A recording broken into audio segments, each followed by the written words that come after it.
So yesterday we talked about what are tenses, how many types of tenses are there, and what is the importance of tenses, and on the other hand, what we can think about different tenses. Now we are going to discuss about the uses of tenses. That means how to use. So first of all, just we are going to discuss or going to understand this use of present tense, that how to use present tense. I think you are know very well, but I'm telling you again. So if we talk about the structure, simple present tense. If we talk about simple present tense, so if we talk about a structure, so in structure there are two types, you know very well, that in we can make in active voice and we can make in also passive voice. Active voice में भी हम बना सकते हैं और passive voice में भी बना सकते हैं. एक्टिव वॉइस में बनाने के क्या तरीके हैं, कैसे बनाएंगे, एंड पैसिव वॉइस में किसी भी सेंटेंस को हम कैसे समझेंगे कि ये पैसिव वॉइस में है.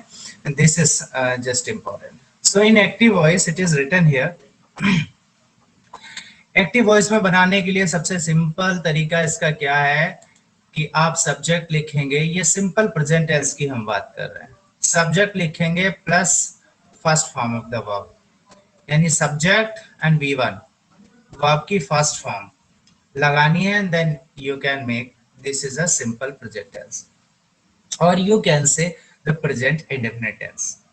पैसिव वॉइस में बनाने के लिए यहां भी बहुत सिंपल है. आप क्या करेंगे, subject plus be means is am are plus past participle. I think you are knowing about the past participle. You know about the other forms of the verb also.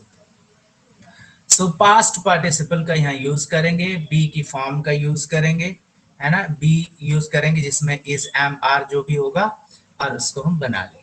कैसे, देखिए जैसे हम अफर्मेटिव सेंटेंस बनाते हैं, affirmative या हम कह सकते हैं पॉजिटिव.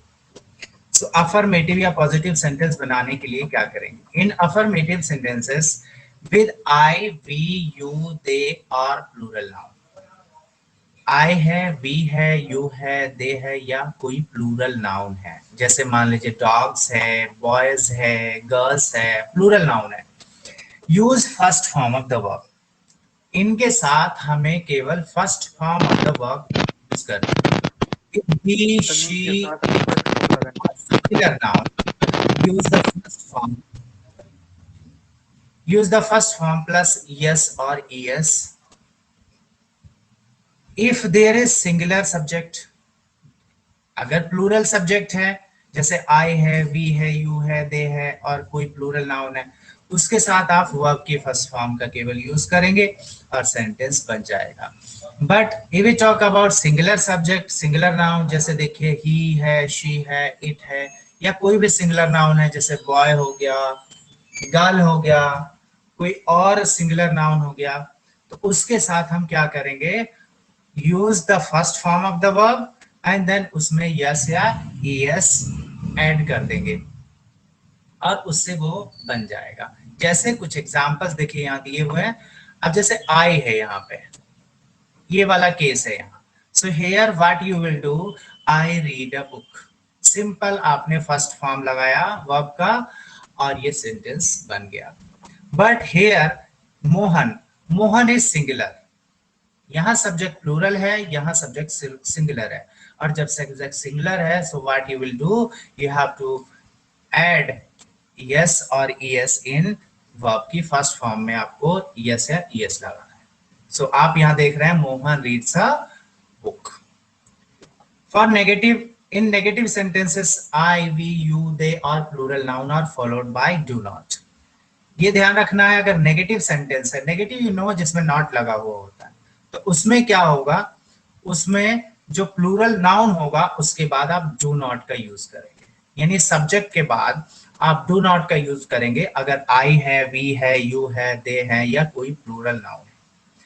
ही, शी, इट और singular noun are followed by does not. और अगर सिंगुलर है, जैसे ही है, शी है, इट है, या कोई भी सिंगुलर नाउन है, सो उसके बाद आप डज नॉट का यूज करेंगे। एज एन एग्जांपल यहाँ देखिए, he does not play football. अब यहाँ ही सिंगुलर है, इसलिए यहाँ पे डज नॉट का यूज हमने किया है। एंड द बॉयज, यहाँ प्लूरल है बॉयज, इसलिए हमने यहाँ डू नॉट का यूज किया है। The boys do not sing a song. Now, in interrogative sentences, when we talk about interrogative sentences, so here place do or does before the subject and the first form of the verb after the subject. Means what will you do in interrogative? ये जो do and does है, इसको आप sentence के पहले लगा देंगे और इसके बाद में आप subject का use करेंगे after the verb. अब यहाँ देखिए, डू यू प्ले फुटबॉल, सबसे पहले आपने यहाँ पे हेल्पिंग वर्ब जो बीच में लगा हुआ था उसको आपने पहले लगा दिया, देन यू आपने सब्जेक्ट ले लिया, एंड देन प्ले आपने वर्ब ले लिया, and then others. Does Anil sing a song, here हमने यहाँ डू लगाया क्योंकि यहाँ सब्जेक्ट के रूप में प्लूरल यू है, यहाँ पे हमने डज लगाया because you know Anil is singular. So I think till here you have got clearly. Now, what we can say the later. Many times it happens that there is suppose if we talk about adverb, so how to add them. So here the present indefinite. You can say the present indefinite, simple present tense is often used with the words like always, often, frequently, generally, usually, sometimes, every day, every week, every month, once a week, twice a week, etc. So these are generally, the adverbs what we use in that. Now, how to use? Suppose here it is written to express an event taking place at the present moment. Suppose कोई event ऐसा है जो अभी हुआ है present में, तो क्या करेंगे उसमें, कैसे लगाएंगे? Suppose I live in model town. I live in model town. He reads in 10th class. There goes the bell. Here comes the postman. So these are आपके present के time में ये जो है आपको इसके बारे में बताते हैं। Means इनका यूज हम कहाँ कर सकते हैं? तो हम क्या एक्सप्रेस करने के लिए, कोई अभी प्रेजेंट इवेंट है जो अभी हुआ है उसको बताने के लिए हम इसे कर सकते हैं। इसके अलावा हम जनरल जो ट्रूथ है, यूनिवर्सल ट्रूथ है या परमानेंट ट्रूथ है उसको बताने के लिए भी हम कर सकते हैं। जैसे देखिए the earth moves around the sun, ये जनरल ट्रूथ है, ये झूठ नहीं हो सकता, ये कभी गलत नहीं हो सकता, अर्थ हमेशा मूव्स अराउंड द सन। तो ये सच्चाई, इस तरह की सच्चाई 2 and 2 makes 4 ऐसा बताने के लिए हम ये नहीं कर सकते हैं। फिर जो एक्सप्रेस डेली रूटीन, अगर हम अपना डेली रूटीन बता रहे हैं तो ऐसे टाइम में भी हम कर सकते हैं, या अपना कस्टम बता रहे हैं या हैबिट बता रहे हैं, in that condition we can also use the simple present tense. जैसे देखिए I get up at 6 AM every day, ये मेरी हैबिट है इसलिए मैं जल्दी उठता हूँ।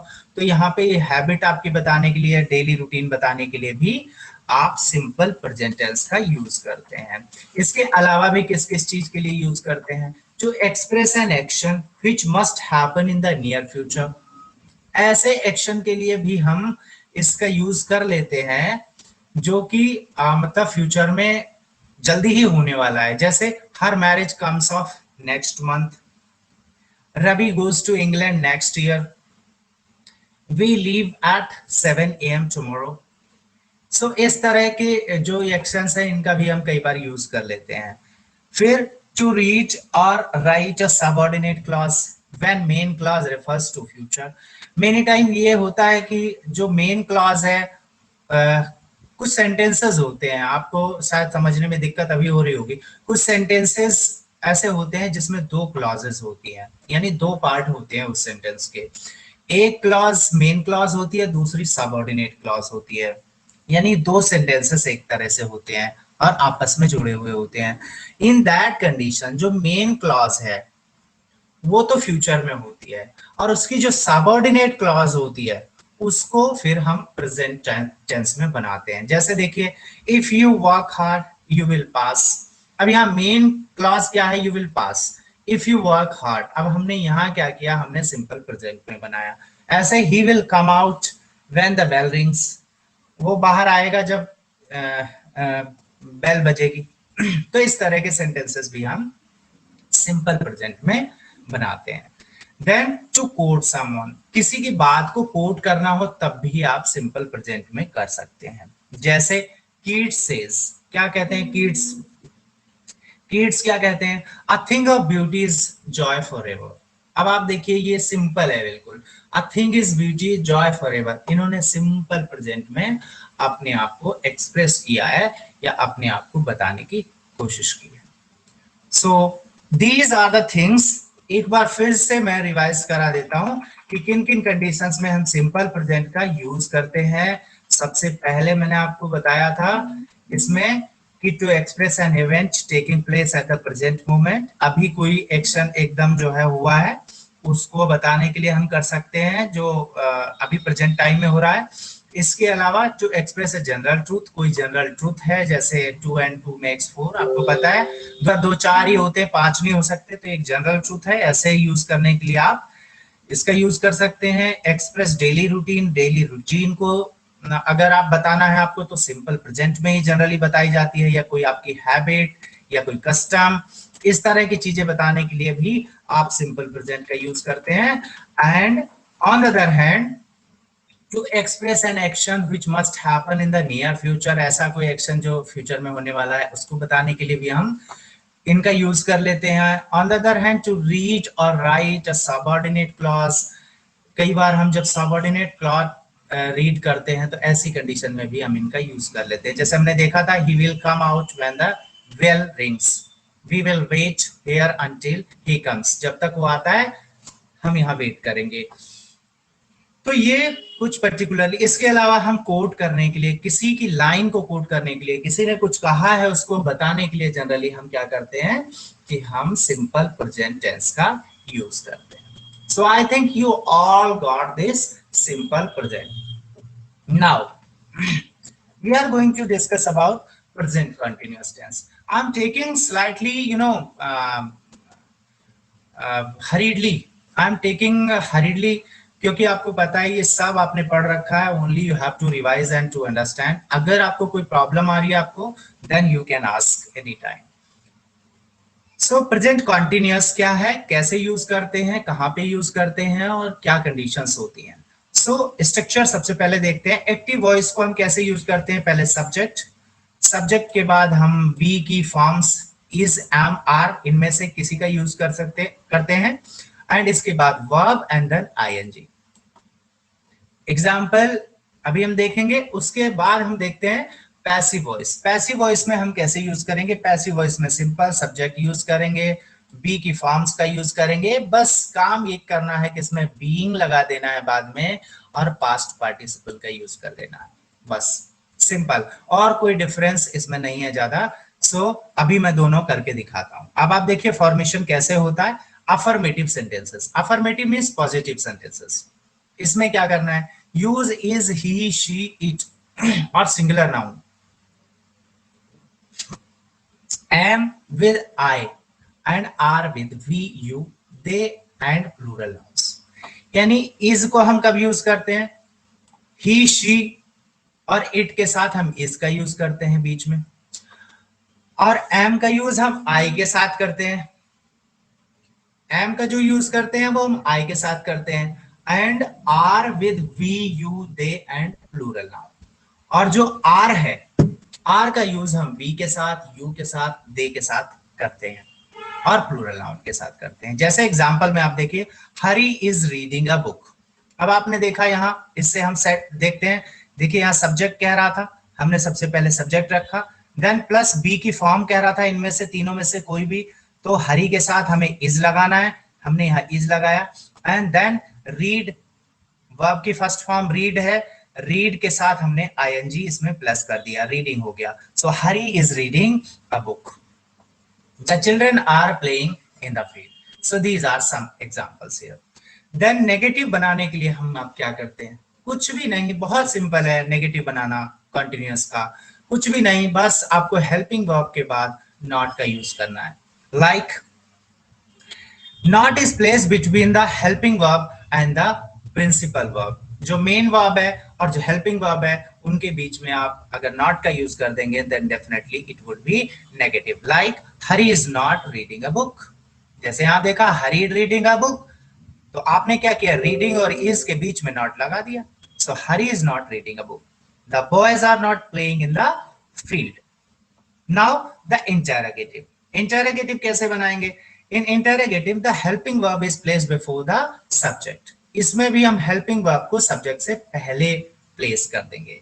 हेल्पिंग वर्ब क्या था इसमें?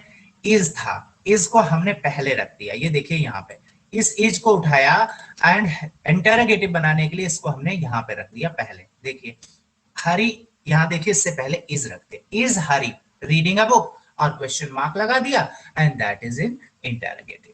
जस्ट लाइक दैट यहां हमने क्या किया, ये आर यहां बीच में था, हमने इसे उठा के हेल्पिंग वर्ब को पहले रख दिया। क्या देखिए, are the boys playing in the field. So this is all about. Now इनका हम यूज कब करते हैं, यह समझना है कि हम कब इनका यूज करते हैं। The present continuous tense is often used with the words. कुछ वर्ड्स ऐसे होते हैं जिसमें प्रेजेंट कंटिन्यूअस के साथ ही ये वर्ड्स लगते हैं, जैसे still, now, nowadays, these days, at this time, at present, at this moment and in the following cases. क्या है देखिए, to express an action which is going on at the time of speaking. जब आप बोल रहे हैं उस time कोई एक्शन अगर चल रहा है कंटिन्यू, तो उसे बताने के लिए हम क्या करेंगे, प्रेजेंट कंटिन्यूअस का यूज करेंगे। जैसे Sudha is reading a novel now, यानी अभी वो एक नॉवेल पढ़ रही है। We are waiting for a school bus at the moment, मतलब अभी हम अपनी स्कूल बस का इंतजार कर रहे हैं, वेट कर रहे हैं। To denote an action which is likely to happen in the near future. ऐसे के लिए भी हम यूज कर लेते हैं कोई ऐसा एक्शन जो अभी फ्यूचर में होने वाला है। जैसे we are holding a meeting tomorrow, यानी कि हम एक मीटिंग जो है कल होल्ड कर रहे हैं। The school are closing next Monday for the summer vacation.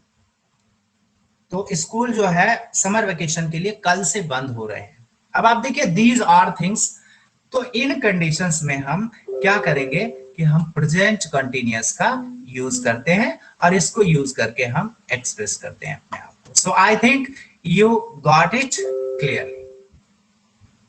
Now we are going to check present perfect tense. You have to just understand very well and you should be very attentive while I'm explaining you, otherwise you will not get anything. Now active voice, present perfect tense. अभी हमने पढ़ा present indefinite या simple present and present continuous. Present indefinite में हमने पढ़ा था that verb subject plus verb की first form, and singular के लिए प्लूरल के लिए और सिंगुलर के लिए हमने देखा था सब्जेक्ट प्लस वर्ब की फर्स्ट फॉर्म यस या यस, और फिर उसी का नेगेटिव और इंटेरोगेटिव अलग अलग तरीके से बनाए थे। Now present perfect tense, here first of all we are going to discuss about the structure. Active voice जब हम बनाते हैं तो हम क्या करते हैं, सब्जेक्ट प्लस हैज या हैव का हेल्पिंग वर्ब के रूप में यूज करते हैं। मीन्स हैज या हैज और हैव और past participle and past participle.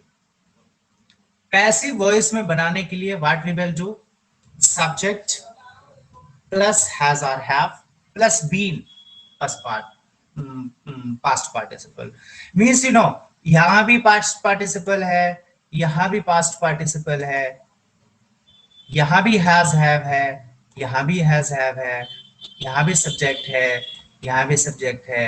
so what is the difference? difference is that आपने यहां been का यूज कर लिया है, यानी पैसिव वॉइस जब भी हम बनाएंगे so what we will do, हम वहां पे been का यूज हमने कर लिया है, nothing else। जैसे मैं देखिए अलग से इसको हाईलाइट कर देता हूं, then you can get it clearly. ये देखिए, only been has been used in this. Now कैसे बनाएंगे फॉर्मेट, कैसे in affirmative sentences. Affirmative, you know affirmative means positive sentences. Positive sentences में use has have are to be used according to the subject. Use have with use has with he she it. has जो है ये singular के साथ use होता है, जैसे he she it and singular nouns. And have is used with I we you they and plural nouns. Like example, I have lost my pen. Here I है, plural है, इसलिए हमने have का यूज किया है। And you know here we used past participle, है ना। last, you know the past participle of lose. So she has finished her work. She has finished her work. She singular है, इसलिए हमने यहाँ has का use किया है। And finished, you know the past participle of the verb finish. Finish का past participle है। Then for negative, what we will do? In negative sentences, place not between the verb and helping verb. I have not lost my pen. हमें कुछ भी नहीं करना है, बहुत simple है। हमें जो है हेल्पिंग वर्ब और मेन वर्ब के बीच में नॉट का यूज करना है। I have not lost my pen. She has not finished her work. So I think it is very simple and you can understand easily. Now interrogative. Interrogative कैसे बनाएंगे? Very simple. Has have जो helping verb है, we can put it before the sentence. Sentence से पहले सबसे पहले रखेंगे, जैसे subject से पहले रखेंगे। देखिए यहाँ the present perfect tense is used with the words at. देखिए ये कुछ ऐसे words हैं जो generally present perfect tense में use होते हैं। देखते हैं कौन कौन से हैं। At, as, at, then so far, ever since, already, just now, presently, once, twice, etc. can be used in that and in the following cases. जैसे नीचे देखिए आप, to denote an action which has just been completed. कोई ऐसा action जो अब भी बिल्कुल कंप्लीट हुआ है। Any action that has been completed, अब भी बिल्कुल कंप्लीट हुआ है, उसके लिए हम इसका प्रेजेंट परफेक्ट का यूज करते हैं। Like I have solve 2 questions so far, यानी 2 क्वेश्चंस हमने सॉल्व कर लिए हैं। My brother has returned from Mumbai presently. अभी जो है मेरा भाई मुंबई से वापस आया है। तो एक तो अभी कोई एक्शन जस्ट अभी हुआ है, कंप्लीट हुआ है, उसको बताने के लिए करते हैं। And on the other hand to express an action having taken place in the past and continuing in the present. कोई ऐसा एक्शन जो पास्ट में हो चुका है और अब भी चल रहा है, उसके लिए भी हम इसका यूज करते हैं। जैसे I have known him for 3 years. मैं 3 सालों से मतलब उसका जानकार हूं, या वो मुझे जानता है। We have lived here for 10 years. अब इसमें भी आप देख रहे हैं कि अभी वो रह भी रहे हैं और वो पीछे से भी रहते चले आ रहे हैं, पास्ट में भी। So like this we can use past present perfect tense. Now present perfect continuous tense, and this is very last one which we will do today. Present perfect continuous tense. Now here perfect is also and continuous is also. Then you know very well कि इसमें आपको verb ऐसे भी मिलेंगे जिसमें continuity नजर आएगी। Now what is the structure, and you know very well कि passive voice बनता नहीं है present perfect continuous में, इसलिए देखिए यहाँ पे स्ट्रक्चर जो दे रखा है वो केवल एक्टिव वॉइस का दे रखा है। देखिए subject plus has have plus been plus verb plus ING. Very simple. जैसे अफर्मेटिव सेंटेंसेस या पॉजिटिव सेंटेंस बनाने के लिए हैज बीन या have been is used according to subject before first form of the verb plus ING. देखिए he has been waiting for you for 1 hour।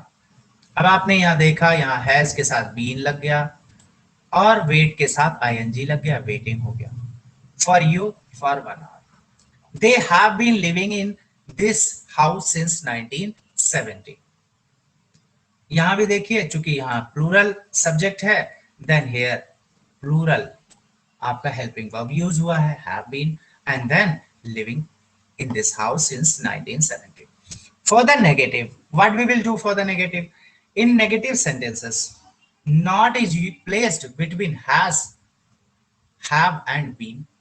बहुत ही simple है, has और have been के बीच में हमें नॉट का यूज कर देना, जैसे यहाँ has not been, have not been, like it has not been raining since morning, they have not been playing for 2 hours. So these are the things you know very well. Now we go for the interrogative sentences. In interrogative sentences, very simple, has or have would be put before the subject. देखिए आप, has he been, बीच में subject, has पहले, then been, and waiting for you for an hour, and question mark. Just like that, have they been living in this house since 1970? So this like this we can make interrogative sentences. Now where we should use, कहां पे हम use कर सकते हैं इनका, ये देखते हैं. So the present perfect continuous tense is used to express an action which began in the past but is still going on. ऐसा कोई एक्शन जो पास्ट में शुरू हुआ है लेकिन अब भी चल रहा. She has been reading a book since morning. I have been suffering from fever for two days. Second condition है to express an action which began in the past and has been just completed. कोई action past में शुरू हुआ था और अभी complete हुआ है, but whose result is still in present. लेकिन रिजल्ट उसका अभी प्रेजेंट में है, जैसे my class are dirty because I have been washing my car. तो इस तरह से भी हम इसका यूज कर लेते हैं. Then to express an action in a sentence which begins with for how long, since when, as since when have you been waiting for me. यानी ऐसे कुछ एक्शंस को एक्सप्रेस करने के लिए भी हम यूज करते हैं, जैसे जो सेंटेंसेस इस तरह से स्टार्ट होते हैं, for how long, since when. देखिए, since when have you been waiting for me, for how long has he been suffering from fever. तो ये कुछ कंडीशंस हैं जिसके लिए हम प्रेजेंट परफेक्ट कंटिन्यूअस का यूज करते हैं.